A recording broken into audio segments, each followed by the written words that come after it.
Hello, Shar family. It's wonderful to see you on this Erev Shabbat. I'm fortunate enough to be spending a little bit of time working up north. And that sound that you hear behind me is actually the sound of a beautiful river. I don't know if you can see it, but there's a river right behind me. I'm here just outside of Saint Agathe. And so the sounds and the scenes of nature are sustaining me right now, and I hope they are for you as well as we spend just a few minutes together. It's a difficult time. It's a difficult time in Montreal, in our province, and it's a difficult time in the world. And we read in this week's parasha of a difficult time for the Jewish people, for the people of Israel, as we begin the book of Exodus, the book of Shemot.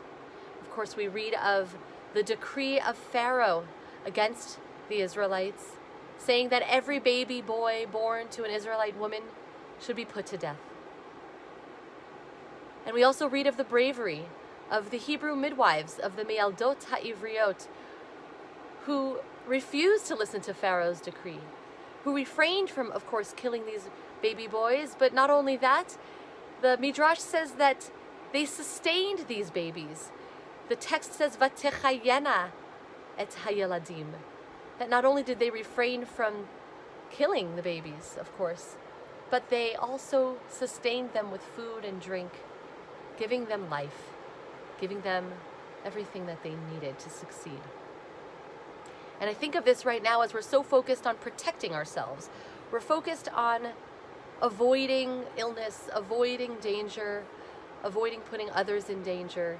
We're focused on what we're not doing.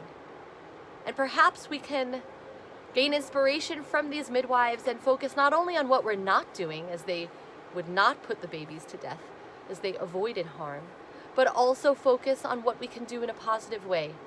Vatechayena et hayeladim. They brought life to these children. They anticipated their needs. And maybe we can think about ways in which we can bring life to ourselves, to our families. Maybe we can think of the things that bring us joy, the things that sustain us. Maybe it's curling up with a good book. Maybe it's spending some time outside in nature, as I'm so blessed to do right now. Whatever it is for you, ask yourself, what brings me life? Maybe it's connecting with others, picking up the phone and making an extra phone call to a friend or family member and bringing a sense of connection in that way. It's similar to the teaching about Shabbat with regards to the two words, Shamor and Zachor, the two words that the Torah uses to command us to keep Shabbat. Shamor, to protect Shabbat, connotes all the things that we are not doing. The focus is on what we refrain from doing on Shabbat, the work that we don't engage in, everything that we say no to on Shabbat.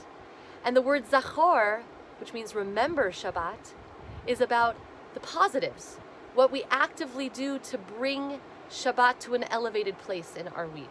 Maybe it's the foods that we eat especially on Shabbat, or maybe it is that book that we've been waiting all week to finally have a chance to read. But these are the ways in which we make Shabbat not only a day of no's, a day of restriction, but also a day of sustenance, a day of life, very much like those Me'aldot ha'ivriot, those Hebrew midwives who understood that it wasn't only about the restrictions, about what they weren't doing, but also about what they could do in a positive way to bring life. So on this Shabbat, as we head into many more restrictions in our province, let's think about what we can do to bring life, to bring joy, to bring connection. Let's think about one or two things we can do during this Shabbat and during the week ahead that will sustain us in a positive way, in ways that we can contribute to others' lives, to feeling more connected and more positive during this difficult time. We'll hear now that Torah portion chanted, just the part about the bravery of the Me'aldot, the bravery of the midwives. May we gain inspiration from their focus on life, Vatechayena, and may we bring life to ourselves and liveliness to our lives and to all those in our lives. Shabbat Shalom. ויאמר מלך מצרים למילדות העבריות אשר שם האחת שפרה ושם השנית פועה ויאמר בילדיכן את העבריות וראיתן על האובניים אם בן הוא והמיתן אותו ואם בת היא וחיה ותראינה המילדות את האלוהים ולא עשו כאשר דיבר עליהן מלך מצרים ותחיינה את הילדים ויקרא מלך מצרים למילדות ויאמר להן